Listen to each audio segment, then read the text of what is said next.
ဗုဒ္ဓဘာသာ၏အခြေခံကောင်းများဆိုတဲ့တရားဟောစဉ်လိုက်ကလေးကိုစတင်လွှင့်ပါပြီဓမ္မမိတ်ဆွေအပေါင်းသူတော်ကောင်းများနဲ့လူငယ်မောင်မယ်လေးများတို့တရားလိုလားကြကုန်သောဗုဒ္ဓဘာသာတွင်သူတော်စင်အပေါင်းတို့အာယုန်တစ်ပါးကိုစိတ်မသွားဘဲနဲ့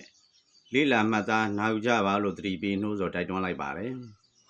ဒီနေ့မှလည်းကိုယ်တွေတရားသိမှတ်ပွားဆိုတဲ့တရားတော်ပဲဆက်လက်ပြီးတော့ဓမ္မဒါနလုပ်ပြီးသွားမှာဖြစ်ပါတယ်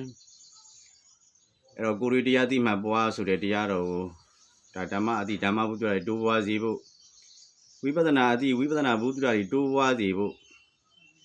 ရည်ရွယ်ပြီးတော့မှဓမ္မဒါနလုပ်ပေးနေတာဖြစ်ပါတယ်ဒီနေ့လူငယ်လေးတွေ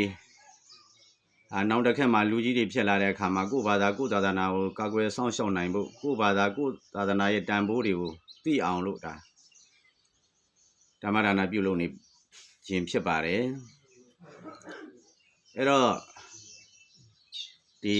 ဓမ္မမိတ်ဆွေတွေတဲ့ကနည်းနည်းလေးမေးထားတာလေးတွေပြောထားတာလေးတွေရှိပါတယ်ဝေဒနာကခွာရှုရတယ်ဆိုတာရောဝေဒနာကွာပြီးတော့ရှုတယ်ဆိုတာရောဒါလေးတွေကိုမကွဲဘူးဖြစ်နေတာပေါ့နော်ဝေဒနာခွာရှုတယ်ဝေဒနာကွာအောင်ရှုတယ်ဝေဒနာကိုကြော်အောင်ရှုတယ်ဆိုတာကြော်လို့ရပါနဲ့ဝေဒနာချော့အောင်ဝေဒနာပြုတ်အောင်တော့လုပ်လို့မရပါဘူးလို့ပြောတယ်ဝေဒနာဟာခန္ဓာရှိရင်ဝေဒနာရှိမှာပဲပေါ့နော်ပြောနေတာကခန္ဓာရှိရင်ဝေဒနာရှိတယ်တကယ်တော့ဝေဒနာကြော်တယ်ဝေဒနာခွာတယ်ဆိုတာကဝေဒနာကိုကွာအောင်ရှုနိုင်တယ်ဆိုတာကဒီဝေဒနာမှာဉာဏ်ကကြော်သွားတာကိုပြောတာသူတို့ကနားမရှင်းကြဘူးဖြစ်နေတယ်နောက်တရားစာပေတွေကိုလည်းသိချာမလေ့လာဘူးပေါ့နော်နောက်ဒီဝိပဿနာဘိုင်းနဲ့ပတ်သက်ပြီးတော့မှမလေ့လာကြလို့ဖြစ်မှာပါဝေဒနာကိုဉာဏ်ကကြော်သွားတာခန္ဓာမှာရှိတဲ့ဝေဒနာကတော့ချုပ်သွားတာမဟုတ်ပျောက်သွားတာမဟုတ်ဉာဏ်ကနေချုပ်သွားတာအဲ့တော့ဝေဒနာနိရောဓတဏဝေဒနာနိရောဓတဏနိရောဓဆိုတာဝေဒနာချုပ်ရင်တဏှာချုပ်တယ်တဏှာချုပ်ရင်နိဗ္ဗာန်ကိုမျက်မှောက်ပြုရမှာပဲဒါအထုတ်နေစဉ်မှာပဲဒီနိဗ္ဗာန်ကိုတွေ့မှာပဲအဲ့တော့မကွဲတဲ့အခါကျဝေဒနာကိုကြိုအောင်လုပ်လို့တော့ရကျင်ရမယ်ဝေဒနာကိုခွာလို့ရမယ်ဒါဝေဒနာချုပ်အောင်ဝေဒနာပြုတ်အောင်လုပ်လို့မရပါဘူးခန္ဓာရှိရင်ဝေဒနာရှိမှာပဲလို့ဒီလိုပြောလာတာခန္ဓာရှိရင်ဒီဝေဒနာကတော့ရှိနေမှာပဲခန္ဓာရှိရင်ဝေဒနာကတော့မသိမချင်းရှိနေမှာပဲဒီဝေဒနာဒါနဲ့ဉာဏ်ကကြော်သွားတာဒီဝေဒနာတွေကိုဉာဏ်ကကြော်သွားတာဝေဒနာကိုဇံကကြော်သွားတာဒါတွေကိုမကွဲကြဘူးပေါ့နော်သေချာလိလာပါလို့ဒါနှိုးတော့တိုက်တွန်းညင်ပါတယ်နောက်တစ်ခုကတော့ဘယ်လိုပြောထားလဲဆိုတော့လိုက်ရင် share လေးလုပ်ပေးပါလို့ကျွန်တော်ကပြောတယ်နော်ဓမ္မမိတ်ဆွေတွေကသူတစ်ပါးတွေလည်းကုသိုလ်ရအောင်ကိုယ်လည်းကုသိုလ်ရအောင်သူတစ်ပါးတွေလည်းတရားအသည့်တွေကိန်းသွားအောင်ကိုယ်လည်းတရားအသည့်တွေကိန်းလာအောင်လိုက်ရင် share လေးလုပ်ပေးပါဆိုတော့ဦးလေးရဲ့တရားကအမှားတွေဖြစ်နေကြရင်ဘယ်လိုလုပ်မလဲတဲ့ဒီလိုပြောလာတာရှိပါတယ်အဲ့တော့သာသနာပြုတယ်ဆိုတာဗုဒ္ဓရဲ့အဆုံးအမတိုင်းပြုရတာဗုဒ္ဓရဲ့အဆုံးအမနဲ့လွတ်လို့မရဘူးတတိပဋ္ဌာန်ဘောင်ကလည်းလွတ်လို့မရဘူးတတိပဋ္ဌာန်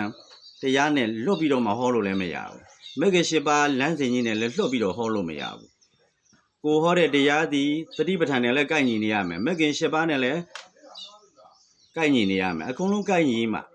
ဘုရားဟောနဲ့လွဲသွားရင်သာသနာပြုတဲ့ပုဂ္ဂိုလ်ကအပြစ်ကြီးပဲဘုရားဟောနဲ့လွဲလို့မရဘူးဒါကြောင့်ဘုရားဟောနဲ့တသဝေမတိန်လိုက်နာကျင့်သုံးပြီးတော့သာသနာပြုရတယ်သာသနာပြုတဲ့အခါမှာလည်းသီလတွေကိန်းသွားအောင်သမာဓိတွေကိန်းသွားအောင်ပညာတွေကိန်းသွားအောင်သာသနာပြုမှာဒါသာသနာပြုအဆက်လို့ဒါပြောလို့ရမှာဖြစ်ပါတယ်ယဟန်ပုဂ္ဂိုလ်ပဲဖြစ်ဖြစ်လူပုဂ္ဂိုလ်ပဲဖြစ်ဖြစ်သီလရှင်ပဲဖြစ်ဖြစ်သာသနာပြုတဲ့နေရာမှာသီလကိန်းသွားအောင်သမာဓိကိန်းသွားအောင်ပညာကိန်းသွားအောင်အဲ့လိုသာသနာပြုနိုင်မှာဒါသာသနာပြုအဆက်လို့ခေါ်ပါတယ်ဒါလေးတွေကိုကိုယ်အောင်လို့ဒါနည်းနည်းပြောပြတာပါနော်ဓမ္မမိတ်ဆွေများဒါလေးတွေကိုလေ့လာပါအောင်လို့သာသနာပြုတယ်ဆိုတာဘယ်လိုကြောင့်ပြုနေတာလဲအဲ့တော့သာသနာပြုတယ်ဆိုတာဘုရားရဲ့တရားတော်နဲ့ကိုက်ညီမှတတိပဋ္ဌာန်လမ်းစဉ်နဲ့ကိုက်ညီမှမဂ္ဂင်၈ပါးနဲ့ကိုက်ညီမှဒါသာသနာပြုတာလို့ခေါ်ပါတယ်အဲ့တော့ဒီနေ့မှာဒါခိုးတွေ့တရားဆိုတော့ဥပမာလေးတွေဆရာတော်ကြီးမိတ်နဲ့ဥပမာလေးတွေခံကောမုံလေတော့ရဆရာတော်ဘုရားကြီးဒါမိတ်ထားတဲ့ဥပမာလေးတွေကိုပဲအရင်ရှင်းပြပေးသွားမှာဖြစ်ပါတယ်နောက်မှအသေးသေးပြန်ပြီးတော့မှအတိတ်ပဲတွေကိုပြောပြပေးသွားမှာဖြစ်ပါတယ်ဒါဆရာတော်ကြီးဥပမာပေးတာလေးတွေပေါ့နော်ပြီးခဲ့တဲ့ like ကလည်းဒါဥပမာလေးတွေပြောပြီးသွားပြီဒဏ်ရာရတဲ့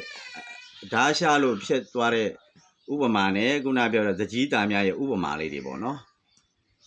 အဲ့ဒီဥပမာလေးတွေတော့ပြောပြီးသွားပြီအခုကျတော့ဘာကိုပြောချင်တာလဲဆိုဥပမာလေးတစ်ခုပါဆရာတော်ကြီးကိုမိတ်နေ ဆရာတော်ကြီးမိန်နာပေါ့လေကျွန်တော်ကမေးတာပေါ့အရှင်ဖျားတပည့်တော်က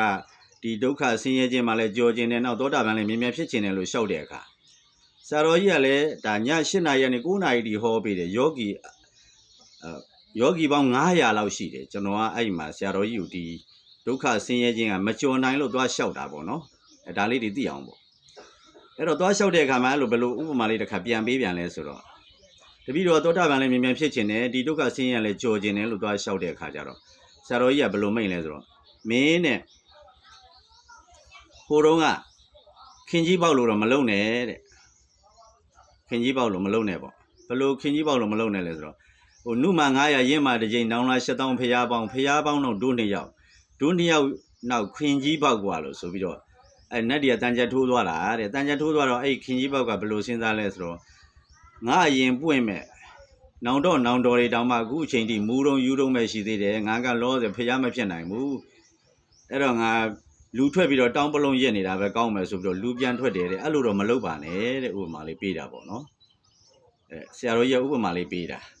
ဘာလို့လဲဆိုတော့တရားကိုဒီဇိုင်းမလုပ်နေရမလို့ဆရာတော်ကြီးမိတ်တာပါပြန်ပြီးတော့မှဟိုခင်ကြီးပေါက်က तू ကဟိုနုမ900ရင်းမာတစ်ကြိမ်နောင်လာ7000ဖျားပေါင်းတော့ဒု2ယောက်နောက်ခင်ကြီးပေါက်ဆိုတော့အရင်ဆုံးဖျားတွေကပွင့်မဲ့ဖျားတွေကလည်းအများကြီးကြံသေးတယ်နောက်ဟို2ယောက်ကသူ့တဲ့အရင်ပွင့်မဲ့ဟိုဖျားဖြစ်မဲ့2ယောက်ကလည်းမူတုံယူတုံမဲ့ရှိသေးတယ်ဆိုငါလောလောဆယ်ဖျားမဖြစ်နိုင်ဘူးဆိုပြီးတော့ तू ကပြန်ပြီးတော့ထွက်ပြီးတော့မှလူထွက်ပြီးတော့မှတောင်းပလုံးတွေရက်နေတယ်တဲ့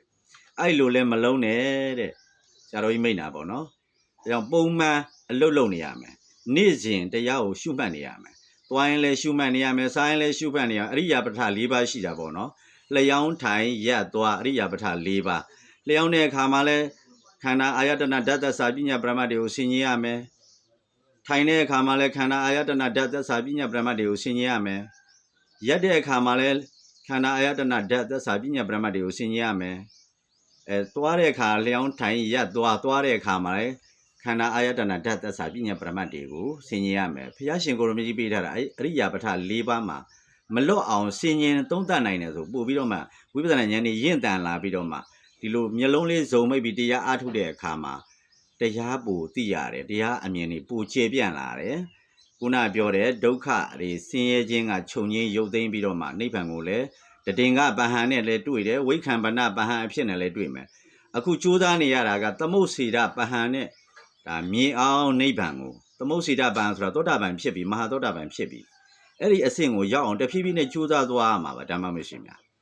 ဒါကြောင့်မလို့ကျွန်တော်ရဲ့ like ကိုဟောစဉ်တွေကိုအဆက်မပြတ်လေ့လာပါကျွန်တော်ဟောစဉ်တွေကိုအဆက်မပြတ်ကျွန်တော်တင်ပေးသွားမှာဖြစ်ပါတယ်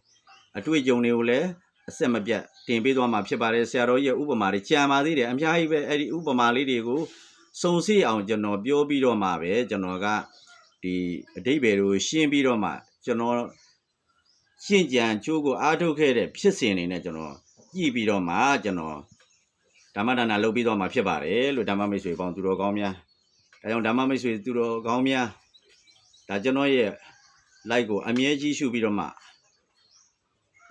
တရားလူလားကြလို့အားထုတ်ကြမယ်ဆိုလဲစစ်ပြီးတော့မှကျွန်တော်ဒီနီးပြီးလမ်းပြအတိုင်းပဲအားထုတ်ကြည့်ပါအားထုတ်ကြည့်တဲ့ပုဂ္ဂိုလ်ကအကျိုးကျေးဇူးကိုတွေ့ပါလိမ့်မယ်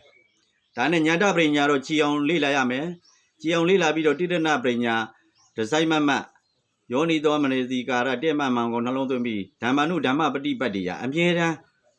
နေ့စဉ်မပြတ်ကျင့်နိုင်မှုတော့လိုပါတယ်တရားဆိုတော့လော်လေးနဲ့တော့မရပါဘူးအခုရေတွင်းတူးရေကြီးတောက်ချင်လို့တော့မရပါဘူးဒါလေးတွေကျွန်တော်အမြဲတမ်းပြောထားရှိပါတယ်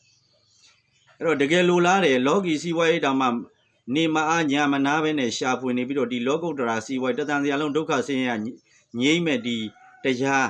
နောက်မြင့်မောက်ဘဝမှာတင်တွေ့ရမယ်တဏိဋ္ဌိကိုအာဂါလိကိုအိပတ္တိကိုဩဘာနိကိုပစတံဝရိတဘဝိညုဟိဆိုတဲ့တရားကုံတော်6ပါးမှာပါတဲ့အတိုင်းလက်တွေ့အားထုတ်တဲ့လူမှာလက်တွေ့ခံစားရမှာဖြစ်ပါတယ်အဲ့တော့လက်တွေ့ခံစားရမယ်ဒီတရားကြီးကိုလွယ်လင့်တကူနဲ့တော့